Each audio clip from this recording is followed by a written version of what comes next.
इसके बाद जब भोजन का हमारे जो काइम होता है, इसका जो पाचन होता है, ये स्टमक में मुख्य रूप से किस चीज़ का पाचन होता है? प्रोटीन का पाचन होता है। स्टमक वाले रीजन में कार्बोहाइड्रेट का पाचन कभी नहीं होता है। ठीक, मुख्य रूप से इसमें प्रोटीन का पाचन होता है और थोड़ी मात्रा में वसा का पाचन होता है।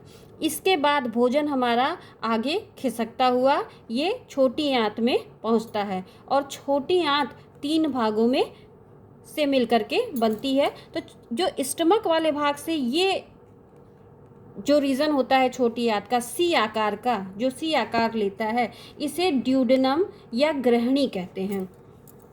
इसी ग्रहणी वाले भाग में जब भोजन हमारा पहुंचता है तो हम देख रहे हैं कि इसी ग्रहणी वाले भाग में एक ये नलिका जो यकृत से यानी लीवर से और गॉल ब्लैडर से अटैच्ड ये नलिका ये यहाँ पर खुलती है और वहीं पर ये जो पेनक्रियास है, ये जो पत्ती जैसी संरचना है, ये पेनक्रियास यानी अग्नाशय है और अग्नाशय से भी एक नलिका ये कॉमन डक्ट के द्वारा ये जो है ये ग्रहणी वाले भाग में खुल रहा है। ठीक, तो जब हमारा भोजन आगे ये पहुंचता है सी यानी ग्रहणी वाले भाग में, छोटी आंत के ग्रहणी यानी ड्यूडेनम वाले भाग में, तो वहाँ पर भोजन में 3 तरह के रस यहाँ पर छोटी आंत वाले भाग में निकलते हैं। कौन कौन से?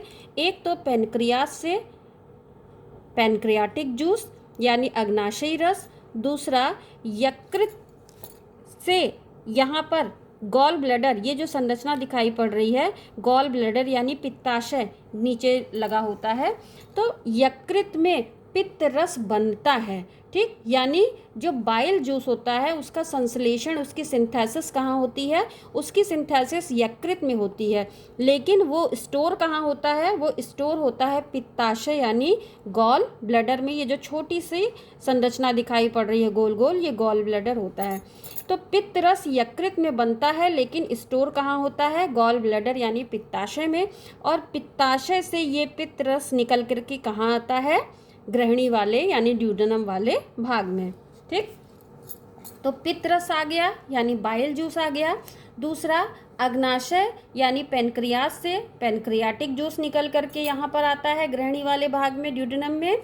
और तीसरा आंत की ही दीवार से, ये जो छोटी आंत है इसकी ही दीवार में कुछ ग्रंथियाँ होती हैं यानी आंतरीय ग्रंथियाँ यानी इंटेस्टाइनल ग्लैंड्स होती है, इनके द्वारा इंटेस्टाइनल जूस यानी आंतरीय रस का संश्लेषण होता है। तो 3 रस यहाँ पर कौन कौन से हो गए? 3 रस यहाँ पर हो गए। पहला ग्रहणी वाले भाग में, ग्रहणी वाले भाग में, ग्रहणी यानी ड्यूडेनम, ड्यूडेनम वाले भाग में 3 रस कौन कौन से हो गए? एक है बाइल जूस, बाइल जूस जिसे पित्तरस कहते हैं। दूसरा पेनक्रियाटिक जूस,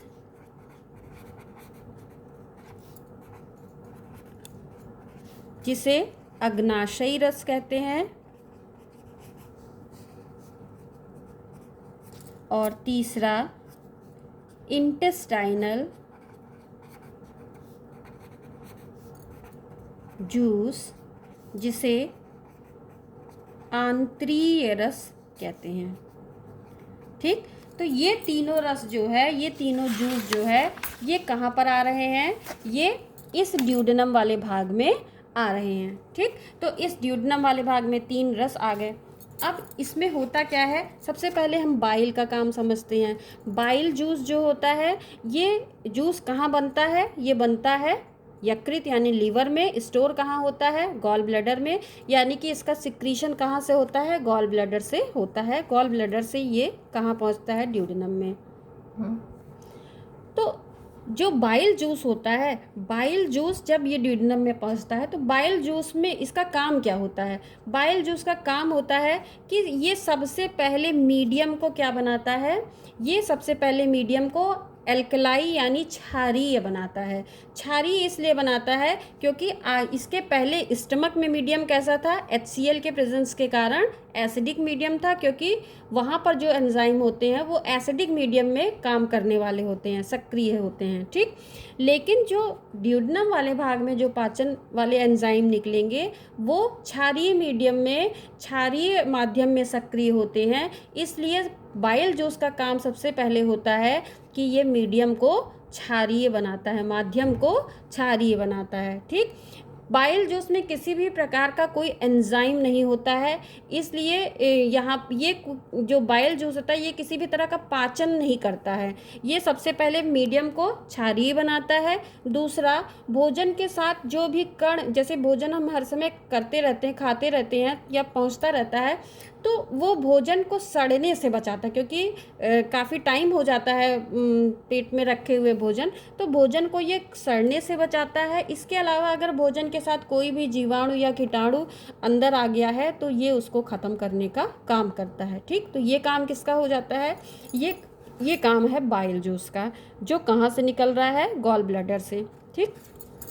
उसके बाद ये जो पेनक्रियाज है, ये जो पत्ती जैसी संरचना है, पेनक्रियाज इसे कहते हैं। ये पेनक्रियाज जो है, पेनक्रियाज से भी कुछ एंजाइम्स का सिक्रीशन होता है, जिसमें प्रोटीन पाचन के एंजाइम होते हैं, वसा पाचन के एंजाइम होते हैं और कार्बोहाइड्रेट पाचन के एंजाइम होते हैं। यानी ये जो अग्नाशी रस होता है, पेनक्रियाटिक जूस, इसमें तीनों डाइजेशन के, तीनों कार्बोहाइड्रेट, प्रोटीन और वसा, तीनों के पाचन के एंजाइम होते हैं। और ये होते हैं ट्रिप्सिन और काइमोट्रिप्सिन। यहाँ पर हम नाम लिख लेते हैं।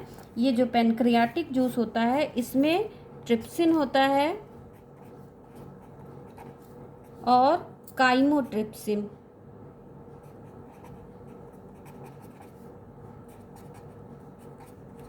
ट्रिप्सिन और काइमोट्रिप्सिन होता है।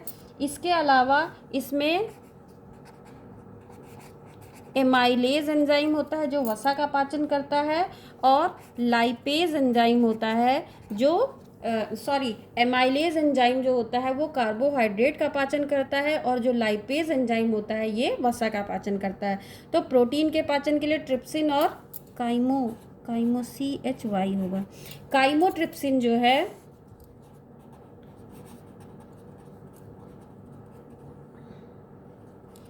ट्रिप्सिन और काइमोट्रिप्सिन जो है ये प्रोटीन का पाचन करता है, एमाइलेज कार्बोहाइड्रेट का, और जो लाइपेज होता है ये वसा का पाचन करता है।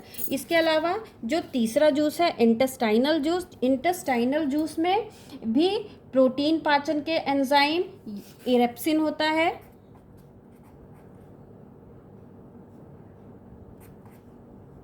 इरेप्सिन होता है। इसके अलावा माल्टेज होता है, माल्टेज, लैक्टेज, ये सब कार्बोहाइड्रेट का पाचन करते हैं। और इंटेस्टाइनल लाइपेज होता है, ये इंटेस्टाइनल लाइपेज यानी इंटेस्टाइन, आंत्रीय रस में निकलने वाला एंजाइम जो वसा का पाचन करता है। तो इस तरह से पाचन का जितना भी काम होता है वो इस ग्रहिणी वाले भाग में कंप्लीट हो जाता है, और यहाँ पर जो भी चीज़ें बची होती हैं पाचन के लिए, यहाँ पर सबका पाचन होता है, कार्बोहाइड्रेट का, वसा का और प्रोटीन का, और सारा काम जो है इस ग्रहिणी वाले भाग में सारे पाचन की प्रक्रिया कंप्लीट हो जाती है। अब इसमें जो भोजन का, ये जो डाइजेशन की कारिकी होती है, इसमें 3 स्टेप में ये काम होता है। पहला तो पाचन हो गया, दूसरा अवशोषण हो गया, और तीसरा एक्सक्रीशन हो गया, ठीक, यानी कि उत्सर्जन हो गया। पहला पाचन हो जाता है, दूसरा अवशोषण हो जाता है, फिर स्वांगीकरण होता है, और तब उसके बाद उत्सर्जन होता है।